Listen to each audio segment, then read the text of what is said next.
चाल, चरित्र और चेहरा न केवल मध्य प्रदेश से उजागर हुआ है, बल्कि बलिया और बिहार से उजागर हुआ है।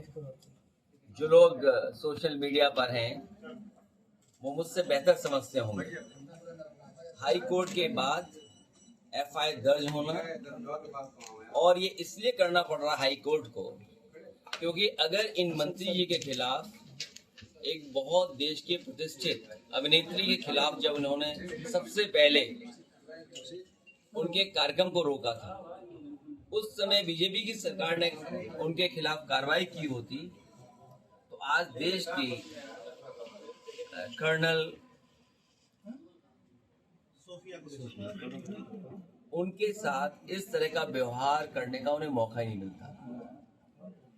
ये भारतीय जनता पार्टी का चरित्र पहली बार दिखाई नहीं दिया है। भारतीय जनता पार्टी ऐसा ही काम करती है। नारी वंदन का नारा तो देते हैं, लेकिन सही मायने में जब सम्मान की बात हो, उनके रक्षा की बात हो, तो भारतीय जनता पार्टी का कई बार चेहरा उजागर हुआ है। ये पहली बार उजागर नहीं हुआ है। कर्नल सोफिया जो वहां पर लगातार हमें, आपको, पूरे देश और दुनिया को ब्रीफिंग कर रही थी, वो सरकार की ही ब्रीफिंग कर रही थी और सरकार भारतीय जनता पार्टी की है। उन्हीं की ब्रीफिंग करने वाले के बारे में उनके प्रति क्या उनकी भावना है, किस तरह के विचार हैं, ये पहली बार उजागर नहीं हुआ। पहले भी भारतीय जनता पार्टी का व्यवहार, भाषा, नारी शक्ति के लिए, नारी के लिए कई बार उजागर हुआ है। बलिया के नेता है भाजपा के, उनका वीडियो बहुत बार वायरल हुआ है। मैं उनके बारे में कुछ नहीं बोलूंगा। अमेठी सांसद लगातार स्मृति ईरानी हार के बाद अमेठी में नदारद रही है, उसको उनके बारे में भी मैं कुछ नहीं कहूँगा। जश्न जीत का होना चाहिए, सीज का नहीं। जश्न जीत का होना चाहिए, सीज का नहीं। और हमारे देश के लिए शांति सबसे सर्वोपरि है, लेकिन इसके साथ साथ हमारे बहुत सारे मसलों में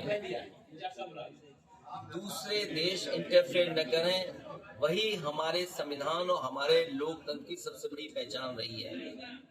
सब प्रभुता हमारी, सॉवरेनिटी हमारी सबसे पहली पहचान रही है। जहां हम शांति प्रिय देश हैं, वही हमारे देश की सॉवरेनिटी के बारे में भी देश उतना ही चिंतित है जितना हम समय समय पर शांति के लिए चिंतित रहे हैं। डोनाल्ड ट्रंप का ट्वीट सबसे पहले आया सीज़फायर को लेकर, बहुत से सवाल उठ रहे हैं।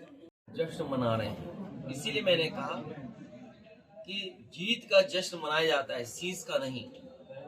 और अब भारतीय जनता पार्टी के लोग ये कह रहे हैं कि दोबारा नहीं होने देंगे, दोबारा ऐसी घटना नहीं होने देंगे, दोबारा चूक नहीं होगी।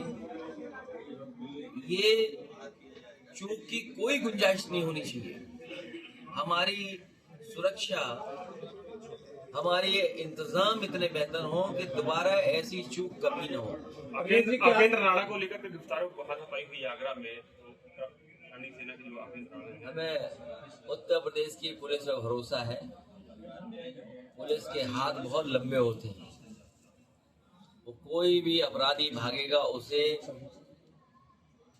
उत्तर प्रदेश की पुलिस पकड़ लेगी। अखिलेश जी, क्या आपको लगता है कि डोनाल्ड ट्रंप के माध्यम से पाकिस्तान अपनी चाल में कामयाब हो गया है, जैसा कि उसने आतंकवाद से ध्यान भटकाकर पूरे वैश्विक समुदाय को जो है वो कश्मीर से जोड़ दिया है? अभी समय नहीं है बहुत सही बातों को कहने का। समय आने पर समाजवादी पार्टी अपना पक्ष रखेगी और हमारा देश शक्तिशाली हो, आर्थिक रूप से मजबूत हो, हमारी सीमाएं सुरक्षित हों, उसके लिए सरकार को ठोस कदम उठाने पड़ेंगे। हमारी सीमाएं जितनी सुरक्षित होंगी उतना ही देश हमारा आगे बढ़ेगा। और वहीं सरकार को ये कदम उठाना चाहिए कि आर्थिक रूप से हम कारोबार में हम कैसे और मजबूत दिखाई दें, दुनिया में हम कारोबार में कैसे पहचान बनाएं, उसके लिए हमारी सरकार को और ठोस कदम उठाने चाहिए। गौरी विधायक संयुक्त मुख्यमंत्री जी के साथ एक कयास कर रहे हैं, अमेठी विधायक का भी भाजपा में। भारतीय जनता पार्टी अमेठी में गुमशुदा है। भारतीय जनता पार्टी अमेठी में गुमशुदा है और भारतीय जनता पार्टी जब भारतीय जनता पार्टी की ही सगी नहीं है तो ये जो दल बदलू लोग हैं, एहसान फरामोश लोग हैं, उनके लिए भारतीय जनता पार्टी कितनी सगी होगी। और अब तो हर दल से टिकट पाने की भी गुंजाइश उनकी खत्म हो जाएगी। कौन भरोसा करेगा? एक आर्टिकल छपा था यूपी एमएलए कोर्ट द्वारा जल्दी अगर आप ये वीडियो YouTube पर देख रहे हैं तो हमारे चैनल को सब्सक्राइब करें और बेल आइकन को दबाना ना भूलें। अगर आप Facebook पर ये वीडियो देख रहे हैं तो हमारे पेज को लाइक करें।